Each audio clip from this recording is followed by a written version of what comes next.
You are listening to The Vocal Technologist. Spoken Tech for your ears. Hello, everyone, and welcome back. It is Friday, January 30th, 2026. But honestly, the vibe today is distinctly, well, it feels like a Wednesday. It really does. It's got that midweek chaos energy. I'm talking, of course, about Web3 Wednesday. I know we're skipping the calendar, but looking at the notes, I mean, the sheer volume of news this week, we basically have no choice. We're doing a Vocal Technologist special here because these headlines aren't just number go up. This is heavy lifting. It is dense. We aren't talking about market fluctuations. We're seeing, structural shifts. The plumbing of the financial system is being ripped out and replaced while the water's still running. That is a terrifying metaphor, but it fits. We're looking at a future where your quote-unquote bank might just be lines of code and your gold is actually earning you interest. While it just sits there. Exactly. The traditional giants aren't just knocking on the door anymore. They've kicked it down and they're rearranging the furniture. And they're bringing their own furniture. Yes. So we've got Fidelity entering the stablecoin chat, a showdown at the White House, and because we can't have a normal week, an existential threat from quantum computing. So let's get into it. The Titans are here. The will they, won't they era is officially over. The institutional giants are in the arena. And the biggest story has to be Fidelity. Fidelity, the gray lady of asset management. They are launching the Fidelity Digital Dollar, or FIDD. FIDD. Yes. I'm going to struggle with that one, but let's look past the branding. Launching early February. But this isn't just another stablecoin like USDC, right? There's a legal thing here that I think people are missing. There is a massive legal nuance. Fidelity isn't issuing this through some, a trust company. Yep. It's being issued by Fidelity Digital Assets, which, and this is the key, is a federally chartered bank. Okay, stop there. Why does that matter? To me, the end user digital dollar is a digital dollar. To the user, maybe? But to the lawyers, it's everything. Yeah. By using a federal charter, Fidelity effectively bypasses all that state-by-state licensing hell. Yeah, they have preemption. They don't need to ask New York for permission. It's regulatory arbitrage at the absolute highest level. So while everyone else is fighting in the trenches, Fidelity just flashed a federal badge and walked right past security. Precisely. And it's running on Ethereum. But the timing is what's really interesting. They're moving now because of the Genius Act. Which sounds like something a Bond villain came up with, but go on. It's complex, but the short version is it finally gave clarity on reserves. It basically said, if you hold cash and treasuries and you disclose them daily, you're good. That safety net gave them the confidence to attack this, $308 billion market. And they want to own the rails. But if Fidelity is trying to be the bank, BlackRock seems to be doing something else. They're trying to turn crypto into, a boomer income product. That's a harsh way to put it, but yeah, it's not inaccurate. BlackRock filed for a Bitcoin Premium Income ETF. Premium income. Translate that for me. Because usually Bitcoin just sits there. You buy it, you hold it, you pray. Right. It's a non-yielding asset, like digital gold. But what BlackRock is doing is introducing a covered call strategy to the ETF. Okay, so covered calls, you hold the Bitcoin, you sell someone the option to buy it at a higher price later, and you collect a premium for that. Exactly. You're capping your upside. If Bitcoin skyrockets, you miss out on some of that. But in exchange, you are getting paid cash flow right now. It's financialization. They're taking this wild asset, putting a suit on it, so a pension fund can look at it and go, yes, 6% yield. I get this. It's the domestication of Bitcoin. And BlackRock already has the biggest spot Bitcoin ETF, like almost $70 billion. Right. But here's where it gets strategic. They're also betting huge on Ethereum for real-world asset tokenization. RWA. Yes. Ethereum holds a 66% market share there. So BlackRock sees it. Bitcoin is the store of value. Ethereum is the settlement layer for everything else. They're playing both sides. But this rush for yield is creating this massive headache in Washington. We talk about the market structure bill. The bill everyone thought was dead. Right. Stuck in committee. But suddenly, the White House is calling a meeting for February 2nd. Why the urgency? What changed? Interest rates changed, or rather, who gets to keep the interest changed. The core fight is between crypto firms and banks over yield-bearing stablecoins. Okay, so let's play this out. My bank account pays me, What? 0.01%. If you're lucky. But if a stablecoin issuer takes my dollar, buys a treasury bill paying 5%, and gives that 5% back to me, why on earth would I keep my money in a bank? You wouldn't. And that is exactly what the banks are screaming about. They call it deposit flight. They're terrified that trillions of dollars will just drain out of their system. So the banks aren't afraid of hackers anymore. They're afraid of competition. They're afraid of losing their cheapest source of funding, which is, your deposits. That feels like they're just trying to ban a better business model. It is existential for them. Look at the revenue. Tether made nearly $418 million in revenue in just 30 days. Circle, almost $200 million. Wait, $400 million in a month? Revenue, yeah, but their margins are insane. It's the toll booth theory. Whoever controls the on-chain dollar rails gets paid no matter what the market is doing. That explains Fidelity. They saw Tether making $500 million a month and said, "We'd like some of that, please." Exactly. And the banks are lobbying to make sure only banks can offer that yield. Of course they are. So while they're knife fighting in D.C., the market isn't waiting. Tether just launched USA. With the little symbol. Yeah. But how is this different from regular USDT? Just branding. No, it's a compliance firewall.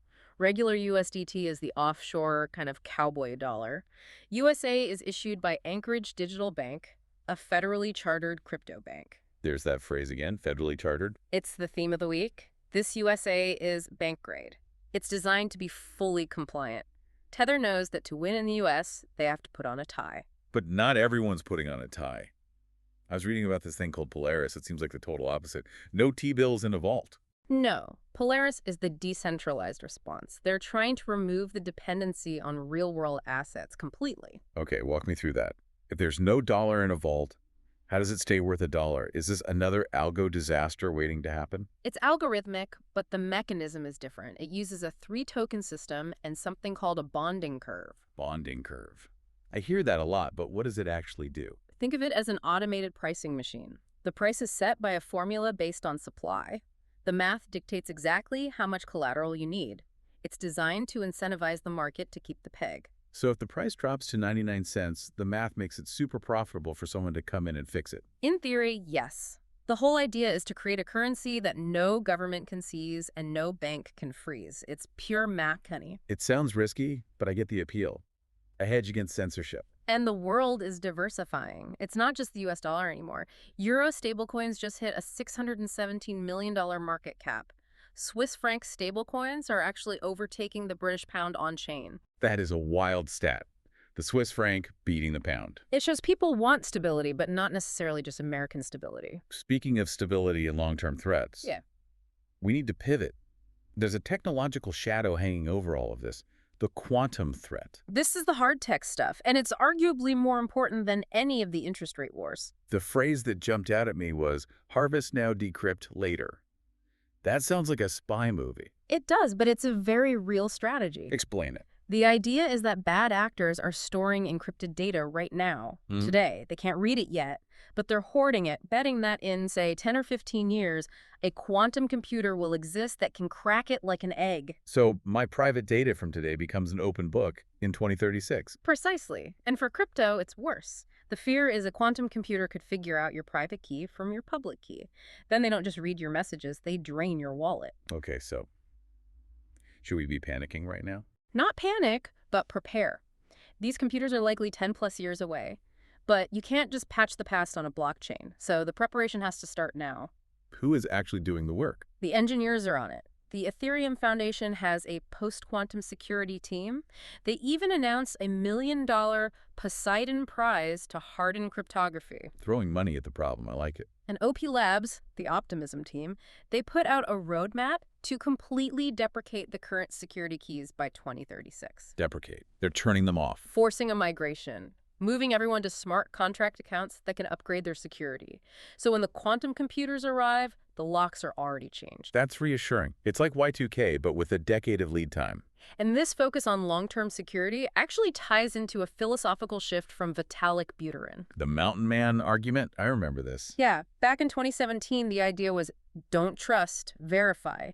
And verifying meant running your own node, downloading the entire blockchain. It was a very survivalist, bunker mentality approach. Right. If you didn't have a server in your basement, you weren't really using crypto. Exactly. But Vitalik is shifting. He's saying new tech, specifically ZK snarks, changes the game. How so? These proofs let you verify a transaction is correct with just math without downloading the whole history. You can do it from a phone. So I get the security of the mountain man without having to live in a cabin. That's the goal. Vitalik still thinks users need the option to self-verify, like a fire extinguisher in a glass case. Yeah. But it doesn't have to be your daily lifestyle. That feels like a real maturation of the space. Less ideological, more practical. It is. Before we wrap, I want to hit some of the innovation quirks we saw. You flagged EigenCloud. Yes. This is right at the intersection of AI and crypto. It's verifiable off-chain computation. Okay, which is a mouthful. What's the use case? Think about AI. If you pay an AI for a diagnosis, how do you know the model ran correctly? How do you know the company didn't tweak the output to sell you something? Right now, you Yeah. just trust them. EigenCloud is trying to fix that. They run the heavy AI stuff off-chain, but they generate a crypto proof that ensures the computation was done exactly as promised.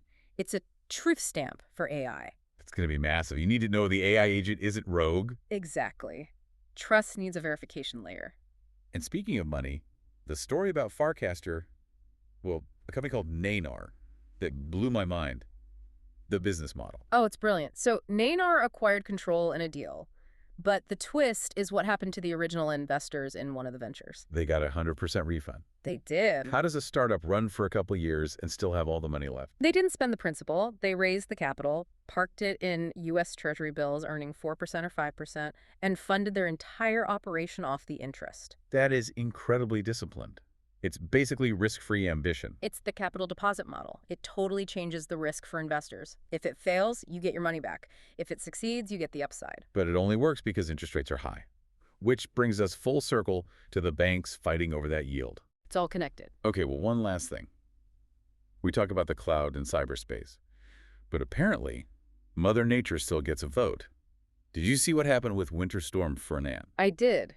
The reality check. A winter storm in the U.S. knocked about 200 exashes of mining power offline. Which, for context, is a staggering amount of computing power, more than some small countries use. And because of that, the Bitcoin network actually slowed down. It did. Miners had to cut power to keep the grids in Texas from collapsing, so block times, which are meant to be 10 minutes, dragged out to over 12 minutes. So transactions took longer because it was snowing in Texas. We forget that decentralized money still runs on physical hardware plugged into physical wall sockets. Even the future of money needs a heater. It does. So let's bring this all together. What is the through line here?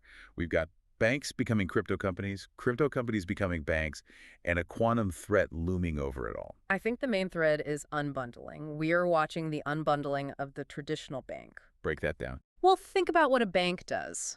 Custody, payments, yield, stablecoins are taking over the checking account, tokenized ETFs are taking over the investment account, and smart contracts are replacing the branch manager.